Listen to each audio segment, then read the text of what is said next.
Jangan kasih Tuhan setengah. Oh Tuhan, area hidup ini boleh, area yang itu nggak aku kasih ke Tuhan ya, sorry. Nggak bisa begitu.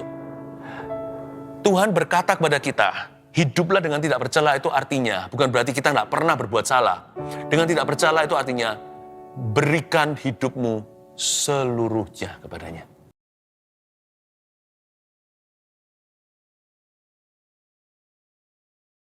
Denganmu, engkau sungguh mulia, tiada pribadi semulia engkau. Tiada yang suci, yang kudus seperti dirimu. Orang baik pun di sampingmu, seperti orang jahat dibandingkan dengan dirimu.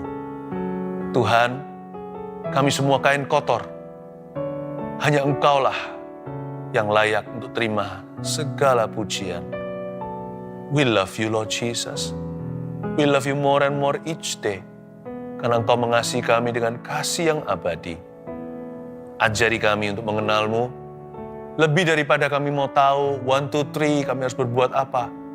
We want to know you. Kami ingin mengenalmu. Mengenal Allah. Pencipta, penebus kami. Mengenal Dia yang bertata di sorga adalah kebanggaan manusia yang tertinggi. Biarkan roh pengenalan akan Tuhan tiba di sini. Berikan hamba-Mu kata-kata yang mudah dimengerti, yang akan membawa orang masuk ke dalam hadirat Allah. Sembunyikan hamba-Mu di balik salib Yesus, supaya manusia hanya melihat Engkau. Dalam nama Tuhan Yesus, haleluya, amin. Praise the Lord, puji Tuhan. Sekali lagi, dari manapun, kemanapun saya pergi, di situ kita saat teduh ya. Saya bawa Anda kemana-mana. Karena tugas seorang gembala adalah mengembalakan, memastikan bahwa setiap jiwa dibantu, ditolong, didukung untuk hidup di hadapan Tuhan. Saya berikan sebuah pesan sederhana, hidup di hadapan El Shaddai. Ya, itu adalah salah satu nama kenamaan Tuhan di Perjanjian Lama. Banyak orang sih bingung kadang-kadang artinya apa. Kita sering menyanyikan, ada juga lagunya. Tapi kita kurang mengerti, memahami arti di balik nama itu. Tapi jangan aneh-aneh loh ya. Tujuan kita bukan untuk berdebat, lalu gonta-ganti nama Allah. Enggak. Yang penting hanya satu, kita mengenal pribadinya lewat Yesus Kristus. Udah, Tuhan Yesus Kristus itulah cermin kemuliaan Allah yang sempurna. Saya nggak mau mengubah di mulut saya, Jesus Christ my Lord. Yesus, bahasa apapun sama saja. Bahasa Chinese-nya Chu Yesu. Pokoknya Yesus pokoknya. Tapi kita perlu belajar juga, karena waktu kita mengenali nama-nama Tuhan di Perjanjian Lama itu, kita juga akan mengenali karakternya. Lalu kita bisa mengalami perbuatannya.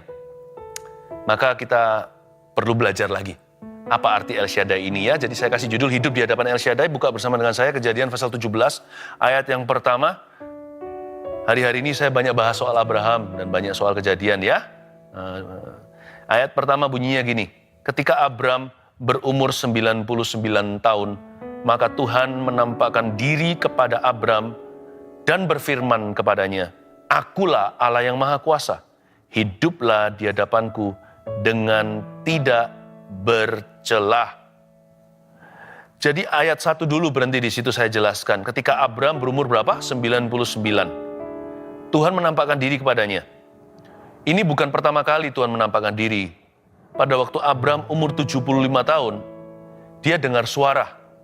Tepatnya seperti apa tidak digambarkan. Kalau Samuel dengar suara audible, Samuel. Tapi kalau Abraham, dia itu tahu Tuhan memanggilnya. Jadi waktu dia sudah jadi kakek-kakek tua, dia meninggalkan Haran, meninggalkan tempat atau kampung halamannya. When he was 75 years old. Sekarang dia udah umur 99. Jadi ini kejadiannya setelah itu, setelah Haran. Dan Abraham pada waktu ini sudah punya satu anak, tapi bukan putra perjanjian. Ismail namanya, waktu dia umur 86 tahun, lewat hubungannya dengan Hagar, lahirlah Ismail. Lalu sebelum hari ini, di ayat pertama, Tuhan menampakkan diri, terakhir kali Tuhan bersuara dalam hidupnya Abraham ini adalah 13 tahun yang lalu. Ya, persis di pasal sebelumnya ketika Tuhan berfirman kepadanya. Itu pasal sebelumnya, dua pasal sebelumnya, pasal 15 dan pasal 17 itu ada perbedaan 13 tahun. Meskipun Abraham belum mendengar sesuatu yang baru. Kayaknya dia itu forever menunggu, janji kok nggak pernah kunjung digenapi. Abraham nggak peduli. Mari kita belajar dari Bapak iman kita. Dia tetap hidup di hadapan El Shaddai. Dia tetap hidup benar di hadapan Tuhan. Banyak orang kan begini. Kalau dia menunggu nggak datang-datang. Kalau dia menanti dan tidak pernah tiba yang namanya janji. Sama sekali tidak ada titik terang. Tidak ada tanda-tanda. Biasanya orang langsung berubah setia. Entah jatuh dalam dosa atau meninggalkan Tuhan atau sudahlah, nggak percaya. Abraham nggak gitu, makanya dia bapak iman. Dia itu berani maraton sama Tuhan. Umur 75 Tuhan suruh dia pergi meninggalkan Haran. 86 sebuah kesalahan. Muncul Ismail. Yaitulah di tengah-tengah dia sempat goyah. Abraham juga manusia. Tapi pada waktu umur 99 Tuhan menampakkan diri kepadanya sekali lagi. Lama setelah dia mendengar suatu pesan dari Tuhan sebelumnya. Bayangkan, kalau 13 tahun Tuhan tidak berbicara kepada Anda, masih bisa setia nggak? 13 tahun kerasa lama bagi kita ya. Tapi Tuhan itu dalam kekekalan. Itu seperti hitungan detik saja atau menit. Jadi jangan pernah kita itu tergesa-gesa meninggalkan Tuhan. Kayaknya Tuhan lupa sama saya, mana bisa yang Maha Kuasa itu pikun. Mana bisa dia melupakan ciptaannya, apalagi karya tebusannya. Kita ini sudah dibeli kembali di Kalvari. Nggak mungkin Tuhan melupakan Anda, just because hanya karena janji Tuhan belum digenapi, bukan berarti Tuhan melepaskan Anda. Just because hanya karena Tuhan sudah lama nggak berbicara, secara istimewa maksudnya, bukan suara hati saja, atau ketika kita baca Alkitab. Tapi ketika kita mengalami sebuah pengalaman yang sensasional, hanya karena udah lama nggak ada yang gituan, bukan berarti Tuhan mati. Tuhan nyata, tapi kalau dia seolah-olah berdiam diri, itu berarti dia menguji. Abraham itu, di pasal-pasal sebelumnya, terakhir kali tercatat dia mendengar suara Allah, atau Allah berfirman kepadanya, melalui mimpi atau melalui penampakan secara nyata, atau hanyalah sebuah panggilan pokoknya, terakhir kali dia dengar suara Tuhan itu secara langsung, 13 years ago. 13 tahun yang lalu. Tapi dia tetap hidup di hadapan Allahnya. Akhirnya, waktu dia umur 99 tahun, happy birthday to you, Tuhan menampakkan diri sekali lagi. Sekali lagi kita baca ayat 1, ketika Abraham berumur 99 tahun, maka Tuhan menampakkan diri kepada Abraham dan berfirman kepadanya. Ini firman Tuhan, Akulah Allah yang Maha Kuasa. Kasih catatan, kata Allah yang Maha Kuasa di sini, Akulah El Shaddai. Itulah kalimat Ibraninya. Akulah Allah yang mencukupkan. El Shaddai itu artinya God of all, I am God all sufficient, atau akulah Allah yang menyediakan. Tuhan memperkenalkan dirinya sekali lagi seolah-olah baru kenalan. Padahal Tuhan udah jalan sama Abraham itu puluhan tahun. Atau lebih tepatnya Abraham sudah berjalan mengikuti Tuhan. Itu udah puluhan tahun silam. Tapi kali ini Tuhan memperkenalkan diri dengan sebuah sebutan yang berbeda. Supaya Abraham masuk ke dimensi baru. Karena orang yang hidup di hadapan Allah tidak akan pernah masuk ke perkara-perkara lama. Tuhan akan bawa dia dari kemuliaan kepada kemuliaan. Tuhan akan bawa dia dari satu hal kepada hal-hal berikutnya. No eye has seen, no ear has heard what he has prepared for you. Tidak ada mata yang sudah melihat, telinga belum dengar apa yang Tuhan sediakan. Orang yang hidup di hadapan Allah akan mengalami pengalaman-pengalaman baru dan pengalaman nyata. Karena kita bukan menyembah teori. Dan kita bukan punya agama. Bukan itu intisarinya. Kita itu hidup di hadapan seorang pribadi yang nyata. Tahu nggak Allah kita itu hidup di dalam Yesus Kristus. Dia sudah bangkit. Jadi kalau dia berkata, Tuhan berkata, Akulah Allah yang Maha Kuasa, itu pewahyuan baru buat Abraham. Kita nggak perlu pewahyuan baru hari ini. Alkitab nggak bertambah kok. Koper kita bisa beranak cucu kalau kita pergi luar negeri. Lalu habis itu shopping, lalu habis itu tambah koper 1, 2. Alkitab nggak bisa tambah sesudah wahyu. Oke, jadi jangan ada orang yang klaim aku dapat pewahyuan baru. Semua yang saya sampaikan ini, penerangannya aja yang baru. Tetapi wahyunya udah lama, kejadian sampai wahyu itu Alkitab yang sudah baku. Tapi kali ini, di perjanjian lama Allah masih mewahyukan sebelum dijadikan Alkitab suatu hari, Allah menyatakan dirinya dengan cara berbeda kepada Abraham. Dia berkata, I am El Shaddai, akulah Allah yang mencukupkan. Dalam El Shaddai tulisannya seperti apa? Itu sebutan Allah. Shaddai, S-H-A-D-D-A-I. Nah, sedangkan dalam bahasa Ibrani, Shaddai, S-H-A-D, itu artinya chest, dada. Jadi Tuhan itu cikal bakalnya ayah ibu.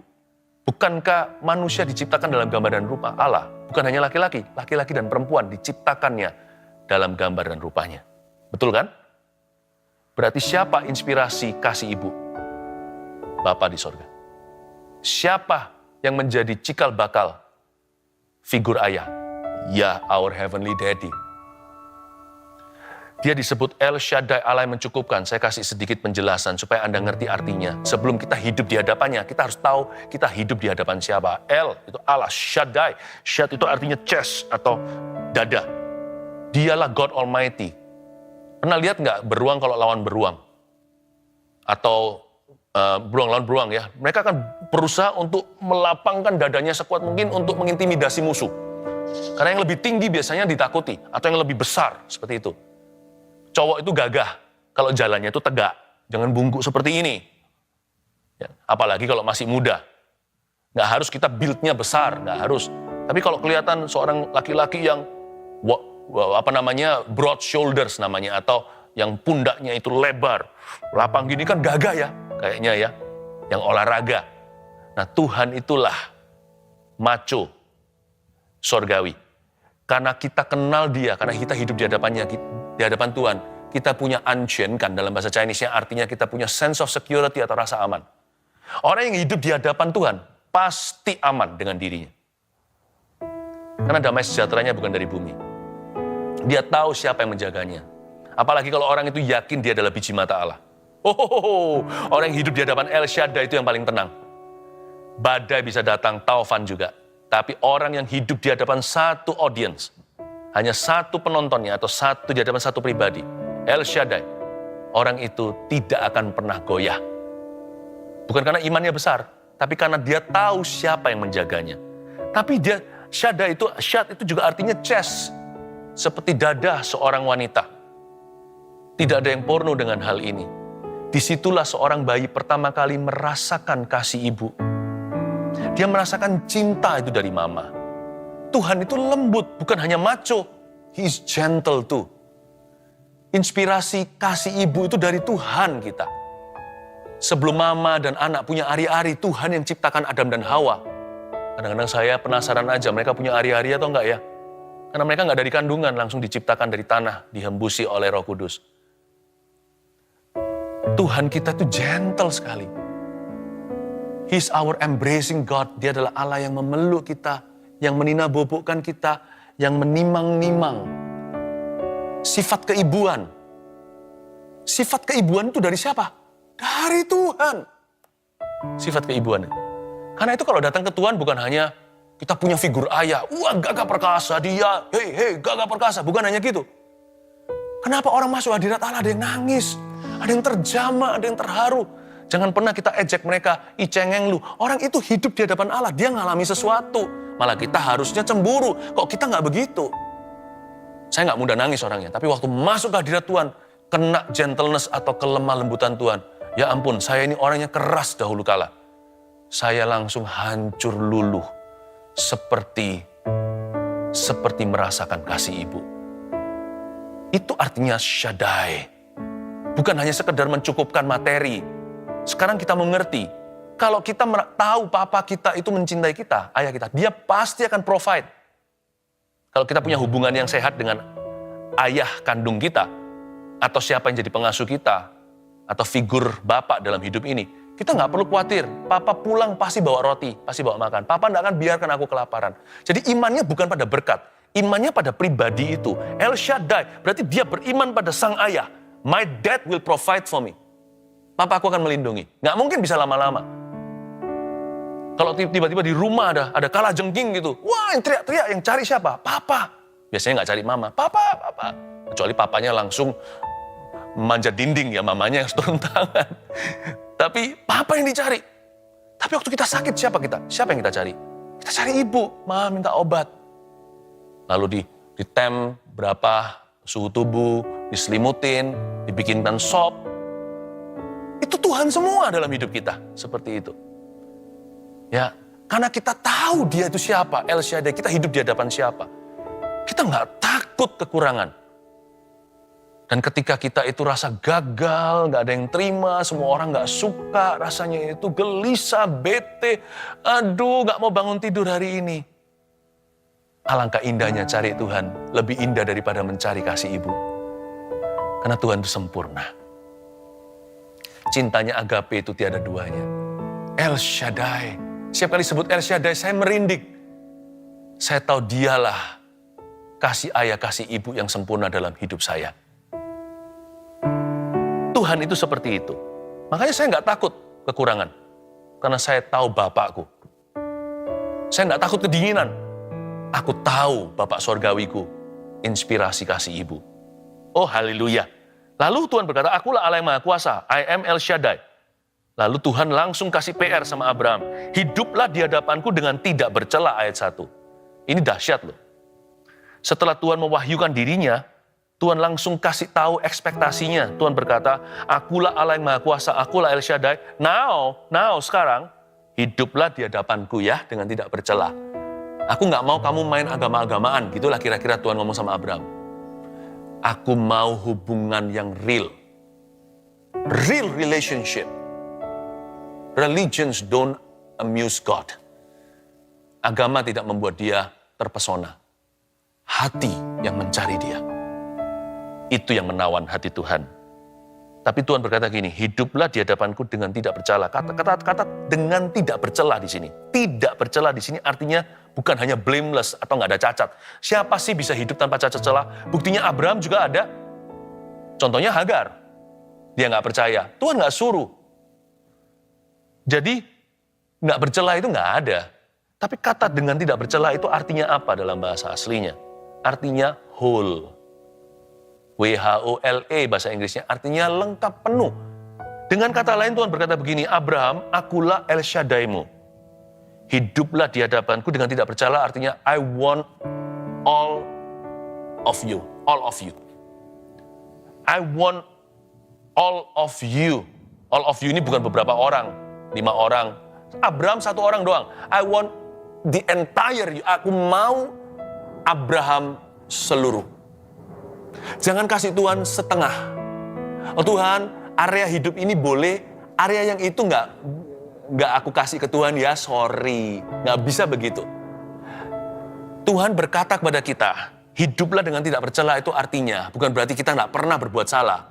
Dengan tidak bercela itu artinya, berikan hidupmu seluruhnya kepadanya. Jangan setengah hati. Dan banyak orang di dunia ini hanya memberikan Tuhan ilmu agama. Agama boleh, bisnis.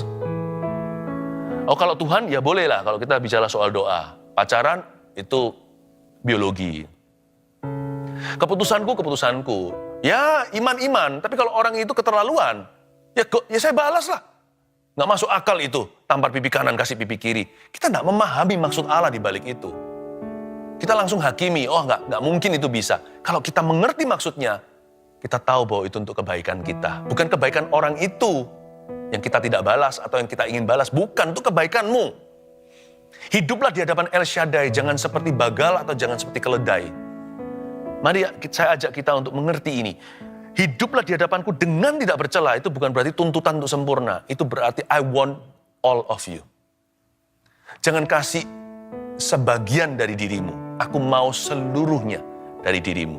Aku mau seluruh hatimu, tubuh, jiwa, rohku, kuserahkan kepadamu. Aduh, kalau saya serahkan ke Tuhan gimana? Nanti, kalau saya serahkan ke Tuhan nanti diambil semua. Belum serahkan udah curiga.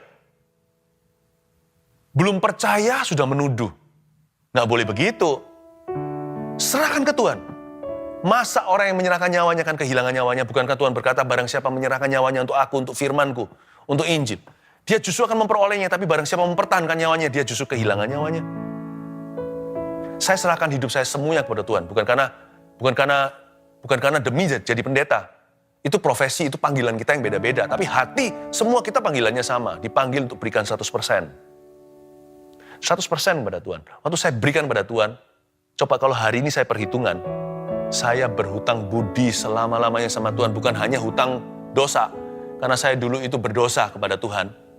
Tapi setelah saya diampuni, saya pun berhutang budi. Sampai hari ini kalau saya hitung lagi menoleh ke belakang, aduh, itu adalah keputusan yang paling betul yang ku buat dalam hidupku. Ketika ku serahkan seluruh hatiku, tubuh jiwa rohku. Ternyata hari ini kalau perhitungan, waduh saya nggak bisa membalas kebaikan Tuhan.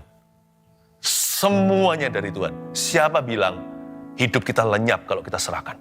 Malah kita menemukan kehidupan yang sesungguhnya. I am El Shaddai. I'm more than your father and mother combined. Aku lebih daripada ayah dan ibumu. Oh haleluya, ayat 2. Aku akan mengadakan perjanjian antara aku dan engkau. Dan aku akan membuat engkau sangat banyak. Ayat 2 itu ya, kalau membaca Alkitab ya, tolong dikasih perhatian khusus untuk setiap kata aku akan. Let's learn to know, mari kita betul-betul menangkap the divine will and shall. Will, I shall. Aku akan.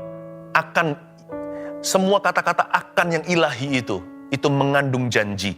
Aku akan mengadakan perjanjian antara aku dan kau. Aku akan membuat engkau sangat banyak. Hidup di hadapan El Shaddai itu tidak merugi. Bukan berarti kita itu pikirannya materi. Atau motivasi atau manipulasi. Enggak, tapi saya beritahu sebagai fakta, kebenaran. Hidup di hadapan Tuhan itu Tuhan yang rugi punya kita. Bukan kita yang rugi punya Tuhan. Sebab Tuhan itu adalah Allahnya. Tuhan adalah Allah aku akan. Kita hanya janji-janji doang terus terang. Tuhan, aku akan taat padamu. Jatuh dalam dosa. Aku akan hidup suci. Besok kehilangan kekudusannya. Bedanya kita sama Tuhan. Aku akan kita nggak bisa dipercaya. Aku akannya Allah. Sumber percaya. Sebenarnya hidup di hadapan El Shaddai. Siapa yang rugi, siapa yang untung? Bukankah yang rugi itu Tuhan punya kita? Kita banyak masalah kan? Kita selalu menyerbu tahta Tuhan membawa apa? Problema. Tapi Tuhan datang ke hidup kita membawa apa? Membawa berkatnya, urapannya, deliverance, kelepasannya, kesembuhannya. Kita bawa ke Tuhan sakit penyakit saja. Hidup di hadapan El Shaddai itu indah. Karena kita diuntungkan. Karena Tuhan berkata, aku akan. Kalau Tuhan sih nggak perlu nunggu sama kita. Tuhan ampuni kita dulu. Nggak ada kan orang yang terima keselamatan gini. Kita janji dulu, tulis di kertas, turun 100 halaman, aku akan bertobat. Tuhan ampuni ketika kita percaya. Bahkan penyamun di samping Yesus itu langsung diampuninya. Dia nggak bisa berbuat apa-apa. Belum bisa berbuat baik sama sekali. Belum ada kesempatan, langsung mati hari itu. Tapi kalau Tuhan berkata, aku akan. Itu berarti Tuhan mau memberkatimu. Kita punya aku akan tidak diperlukan.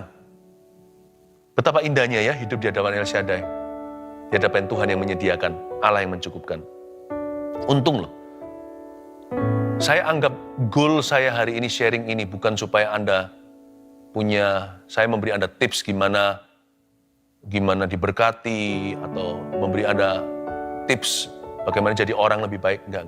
Kalau Anda dan saya bisa sadar betapa beruntungnya kita ini punya Tuhan.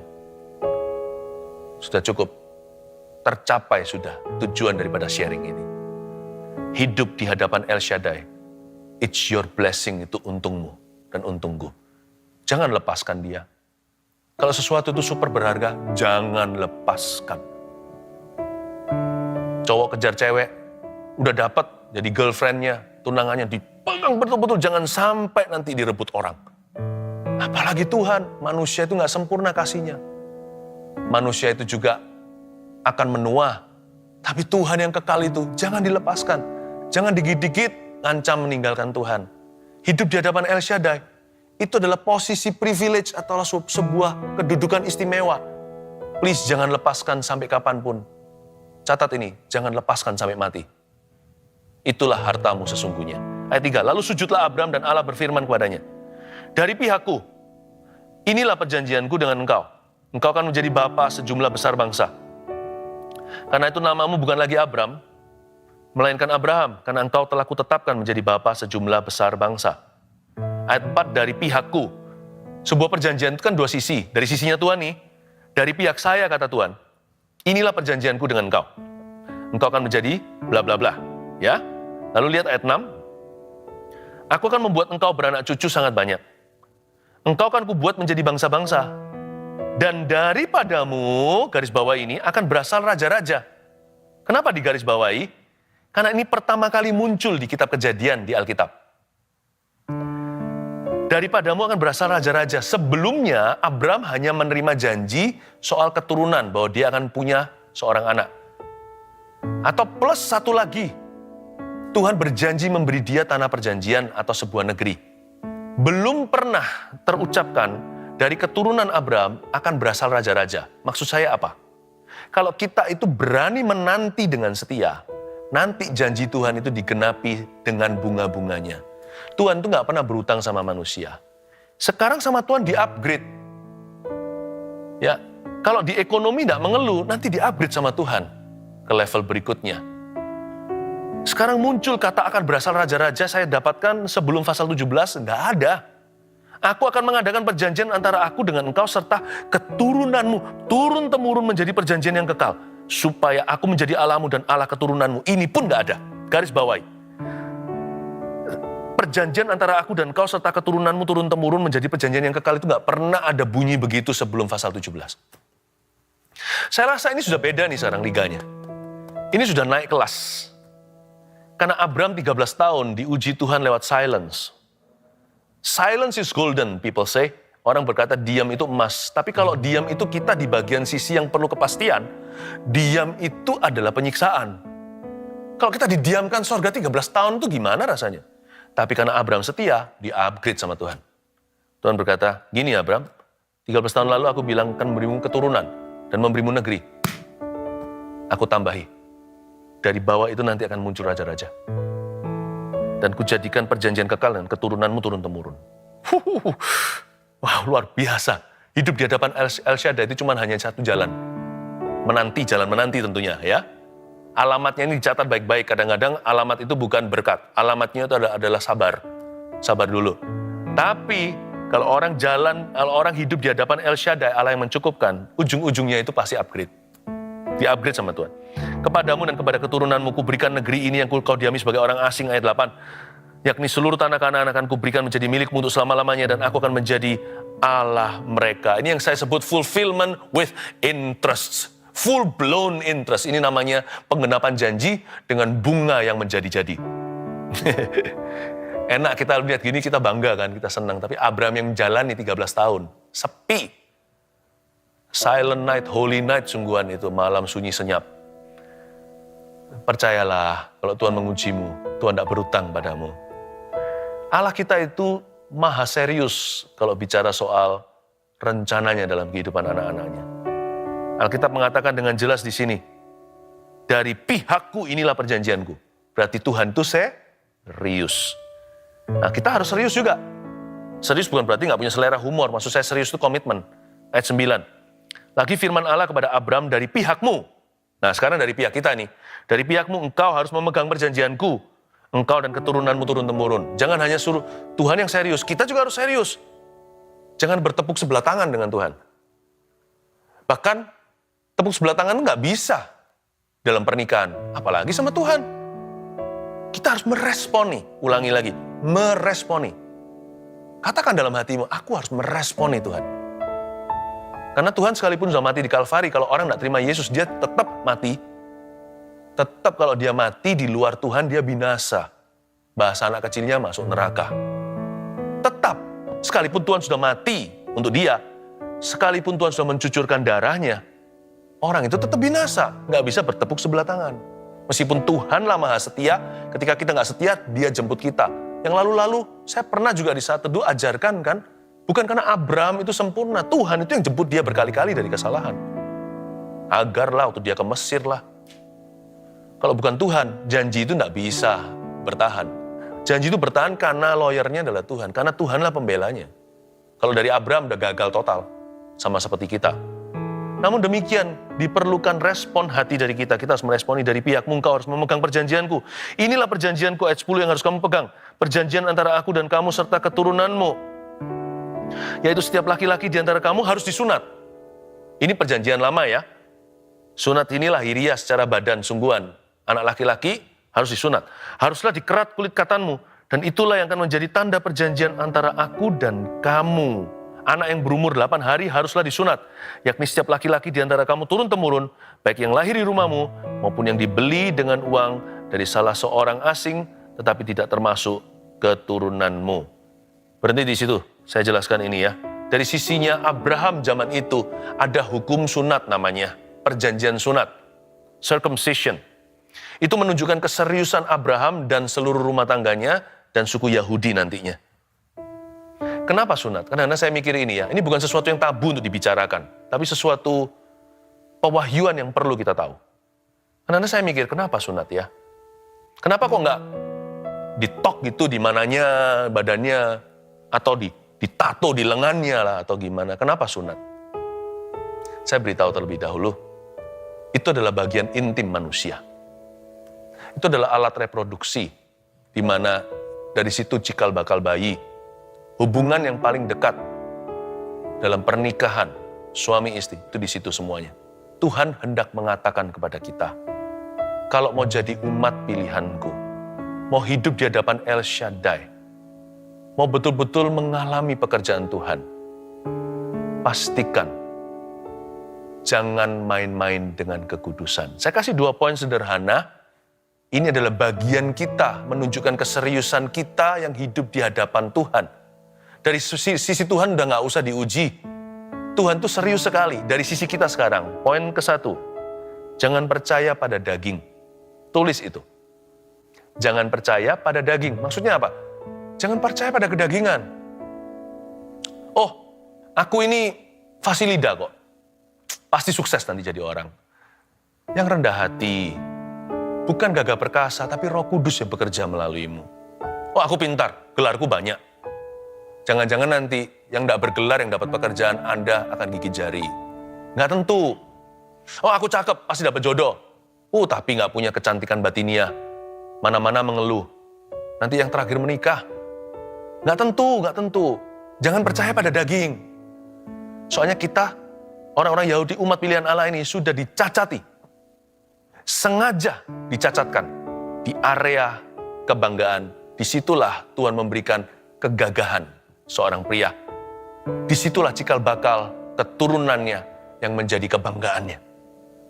Tuhan cacatkan di situ. Dan itu hukum sunat. Hari ini nggak perlu ya, karena kita di perjanjian baru. Jadi sunat seperti yang dilakukan oleh umat Tuhan Israel di perjanjian lama ini, kalau sekarang dilakukan di perjanjian baru untuk bayi-bayi, untuk anak-anak kecil, anak-anak, itu semuanya hanya untuk alasan higienis atau hanya untuk kesehatan atau kebersihan. Sudah tidak ada hubungannya dengan hubungan dengan Tuhan. Yang disebutkan oleh Paulus adalah sunat hati di situ. Jangan percaya pada kedagingan, jangan percaya diri berlebihan. Percaya diri itu harus dalam Tuhan. Saya percaya diri loh orangnya, kalau nggak gitu nggak berani bicara sama Anda seperti ini. Tapi saya percaya dirinya itu akarnya pada Tuhan, bukan pada diri saya. Kedua, taruh kekang pada nafsu ya. Tuhan bilang nantinya di ayat-ayat berikutnya, nggak usah saya baca. Siapa yang nggak disunat, dia harus dimusnahkan dari perkemahan. Dia nggak boleh ikut dalam rombongan umat Tuhan. Nafsu itu biasanya menggagalkan apa yang Tuhan janjikan dalam kehidupan kita. Bukan karena Tuhan gagal, tapi karena kita menolaknya. Esau contohnya kehilangan hak kesulungan. Tolong ditaruh kekang pada nafsu. Tuhan taruh pada tempat yang paling intim. Ditaruh sebuah tanda atau kekang di situ. Milik Tuhan. Bayangkan, setiap bayi Yahudi, umat Israel itu, anak laki-laki umur 8 hari, di alat kelaminnya, Tuhan kasih tanda, belongs to the Lord. Mau pernikahannya bahagia? Jaga kekudusan ranjang. Mau masa depan Anda pasti, hayang bujangan? Jaga kesucian, jangan ikut dengan cara dunia. Tuhan taruh di tempat yang intim. Di situ harus ada tanda, you belong to Him. Anda milik Dia. Amin. Dengan ini saya selesai ya, hidup di hadapan El Shaddai itu ternyata ada harga yang dibayar. Tiada lain adalah ketaatan dan kekudusan. Ya, jadi minta sama Tuhan kemenangan di area itu. Dan Tuhan itu baik ya. Saya kasih sedikit tambahan satu informasi aja, betapa baiknya Tuhan itu. El Shaddai itu betul-betul lebih daripada ayah dan ibu kita. Anak yang berumur 8 hari yang disunat. Kenapa 8 hari? Tahu nggak? Blood clotting agent seperti vitamin K itu baru jadi di hari ke-7 bayi. Jadi kalau disunat sebelum itu, kemungkinan pendarahan. Tuhan itu make sense, masuk akal. Hari ke-8. Puji Tuhan. Tuhan itu serahkan, Tuhan itu sedemikian rupa serius, caringnya, baiknya kepada kita. Hidup di hadapan El Shaddai, tidak usah takut, karena Tuhan yang menjaga kita. Tuhan punya rencana, rencananya indah. Dia ingin memakai hidupmu. Please jaga kekudusan, Roh Kudus akan bantu. Haleluya. Mari kita semua mengangkat tangan di hadapan Tuhan Yesus. Terimalah berkat dari Allah Bapa, Putra, Roh Kudus, menyertai umat pilihan Allah hari ini sampai selamanya. Dalam nama Yesus, haleluya, amin.